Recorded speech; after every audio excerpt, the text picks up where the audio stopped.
আগে যখন বিয়ের জন্য মেয়ে দেখা হতো তখন কিন্তু চুলগুলো খুলে চুল দেখতো যে মেয়ের চুল কত বড়। তো আমার শ্বশুরও কিন্তু আমার চুল দেখে অনেক বেশি পছন্দ করেছিল আমাকে। তো যাই হোক, আমি আমার চুলে কি কি ব্যবহার করতাম বিয়ের আগে সেটাই আজকে আমি আপনাদের সাথে শেয়ার করব। আমার চুল অনেক বেশি সুন্দর ছিল, মানে পুরো স্কুল থেকে সব থেকে আমার চুল বেশি সুন্দর ছিল। আমাদের এলাকায় এখনও আমার চুলের প্রশংসা আছে। যাও,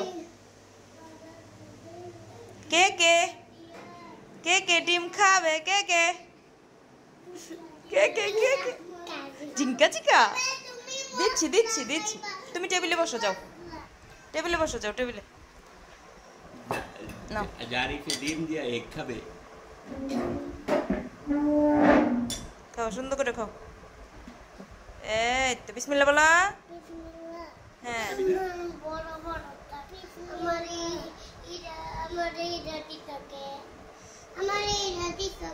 এটাই তো মজা, এটা তো বেশি, এটাতে তো কম। এটা নষ্ট হইয়া গেছে গইলা, আর এটা তো সুন্দর আছে, বুঝেছ? হ্যাঁ, বিসমিল্লাহ বলো। ওই হাতে ওই হাতে ওই হাতে ওই হাতে। এই তো না মা, ওই হাতে সোনা বাচ্চা। এই যে জারিফ এই হাতে খায়, তুমি ওই হাতে খাও। এই জয়ের লাঠিটা লও তো, লাঠিটা এখনই লও। তারা ওর কানটা কাইটে দিব, আর কানটা আমি কাইটে দিব। ওই হাতে খাও, দেখছো এখনো না বলে। মাশাআল্লাহ, খাও সুন্দর করে খাও। খাও জারিফ খাও। এই তো খাও, মাশাআল্লাহ। হ্যালো এভরিওয়ান, আসসালামু আলাইকুম। কথা আছে না যে প্রথমে দই, তারপরে খই, তারপর হচ্ছে লোহার মই। তো আমার ছেলেরা কোনো কিছুতে অবাধ্য হলে আমি প্রথমে সুন্দর করে বলি, তারপরে একটু হালকা ধমক দিই, তারপরে আমি মানে মাইরের ধমক দিই। কিন্তু ওদেরকে মারি না, মানে এমনভাবে বুঝাই যে আমি মারবো মারবো এরকম করে বুঝাই। তো বাচ্চাদেরকে মেরে ফেললে কি হয়, ওরা মানে মাইর খেলে কেমন লাগে ওরা বুঝে যায়। তো ওরা ভাবে যে হয়তো বা একটু ব্যথাই পেলাম, কিন্তু মাইরের ভয়টা ওরা আর পায় না। বাচ্চাদেরকে ভয় দেখাতে হয় মার দেখিয়ে, কিন্তু মারতে হয় না। তো আমি ওদেরকে রেখে আমি আবার জাবেরকে নিয়ে একটুখানি বাজারে গিয়েছিলাম, ব্যাংকের কাজ ছিল একটুখানি, আর ওইখানে বৃষ্টি হচ্ছিল। জাবেরকে ওর বাবার কাছে রেখে আমি ব্যাংকের কাজ শেষ করে ওদের জন্য একটা পিডিয়াশিওর কিনে নিয়ে আসলাম। আর এসে দুধের সাথে ওদেরকে মিশিয়ে সেটা খেতে দিলাম। জুয়াইরিয়া মোবাইলে দেখেছে বাচ্চারা এটা খাচ্ছে, তো আমাকে বললো যে আম্মু আমাকে এটা কিনে দিও। তো আমিও বললাম যে আচ্ছা ঠিক আছে, তোমাকে কিনে দিব। বাচ্চারা কোনো কিছু চাইলে যে সেটা যদি উপকারী কোনো কিছু হয় তাহলে সেটা আমি অবশ্যই ওদেরকে কিনে দিই। তো একটা পিডিয়াশিওর কিনে নিয়ে এসে ওদেরকে খাইয়ে দিলাম, তারপরে উঠানে চলে আসলাম। আমার হেয়ার প্যাক বানানোর যে জিনিসগুলো লাগবে সেগুলো কালেক্ট করার জন্য। অন্য কোনো সময় আমার জবা ফুল গাছে ভরা জবা ফুল থাকে, কিন্তু আজকে এসে দেখি শুধুমাত্র একটাই জবা ফুল। তো আমি এখানে জবা ফুল নিয়ে নিলাম, আর জবা ফুলের কলিগুলোও ছিঁড়ে নিয়ে নিলাম। জবা ফুল আপনার চুলকে ঝলমলে করবে, প্লাস আপনার চুলকে কালো করবে, আর একদম ঝলমলে করবে আর কি। ঝলমলে করার জন্য জবা ফুলের কোনো তুলনাই হয় না। তো যেহেতু এই গাছগুলো ছোটোবেলা থেকে আমি আমার বাসায় বুনে রেখেছিলাম, তো আমার কখনোই কোনো কিছু কালেক্ট করতে বাইরেও যেতে হয়নি বা কিনতেও হয়নি। তাছাড়া অপরাজিতা ফুল গাছও আমাদের বাসায় ছিল, সেই অপরাজিতার ফুলও দিতাম। তো এখন যেহেতু নেই, তো যেগুলো আছে সেগুলো দিয়ে আমার কাজ চালাতে হবে। এখানে জবা ফুল গাছের কচি যে পাতা, সেই পাতাগুলো নিয়ে নিব। এখানে আমি সব কিছু কালেক্ট করছি, আর জাবের ঝুড়ি ধরে বসে আছে। আর তারপরে খুঁজবো আমি ক্যাশরাজ গাছ। ক্যাশরাজ গাছ আমাদের পুরো বাড়িতে ছড়ানো ছিটানো থাকে। গ্রামে থাকার মানে খোলামেলা বাড়িতে থাকার এই একটা বেনিফিট। আমাদের এলাকাটা কিন্তু গ্রামও না শহরও না, মানে মাঝামাঝি এলাকা আর কি, আর শহর একদম কাছে।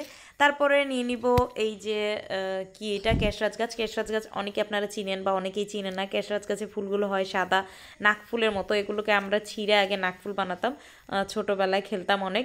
আর এই গাছটা অনেক বেশি উপকার, যাদের পক্স উঠে এই কেশরাজ গাছ বেটে এই রসটা যদি ওদের শরীরে দিয়ে দেওয়া হয়, এই পক্সগুলো খুব তাড়াতাড়ি মজে যায়, মানে মরে যায় আর কি, মিশে যায় শরীরের সাথে, আর বড় হয় না বা পাকে না গলে না এরকম।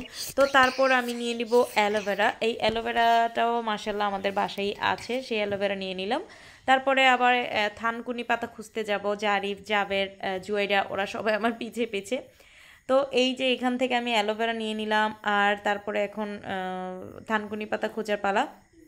আর অ্যালোভেরা ছিঁড়তে যেয়ে আমার অ্যালোভেরা গাছটাই পুরো উঠে গেছে।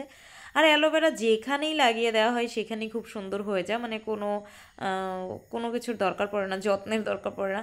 আর এখানে আমার এই যে পুর্তলিকা গাছ, মশরজ গাছে কত সুন্দর ফুল ফুটেছে এগুলোই আমি দেখছিলাম।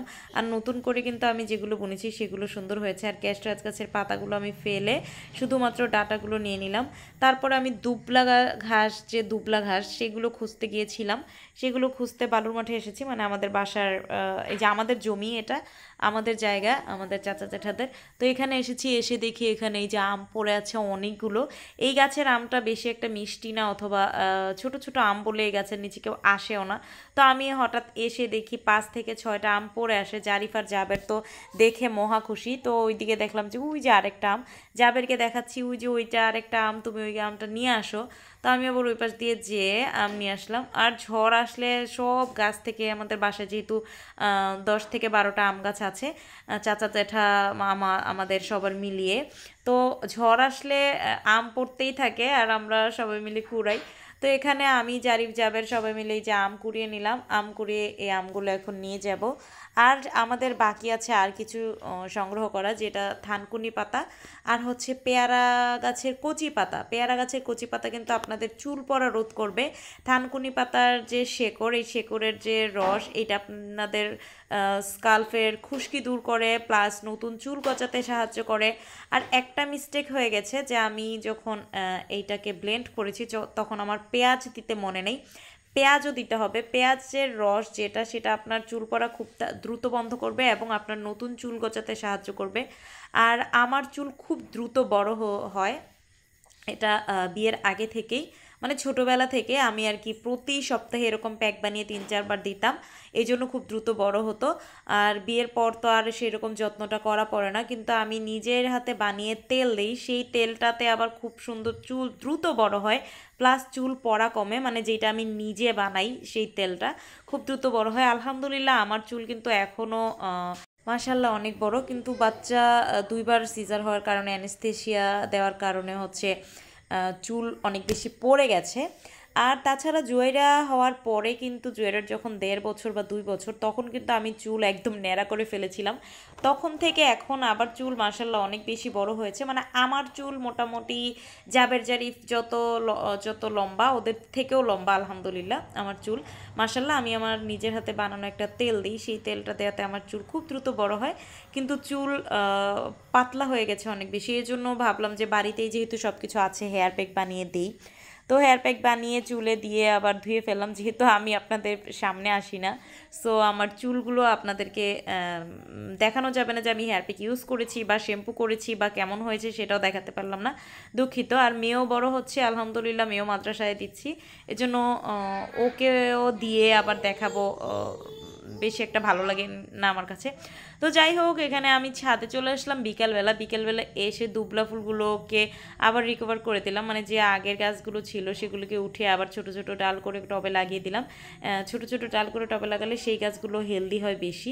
তারপরে জুয়াইরা আর মাশরুররা মিলে আমার বরবটি গাছটার উপরে যত পারে নির্যাতন চালিয়ে গেছে। ওদেরকে বলেছি বরবটিগুলো সুন্দর করে পারতে, ওরা পুরোটা গাছ একদম এলোমেলো করে ফেলেছে, বাচ্চাদের হাতে কোনো কিছু দেওয়াই মুশকিল।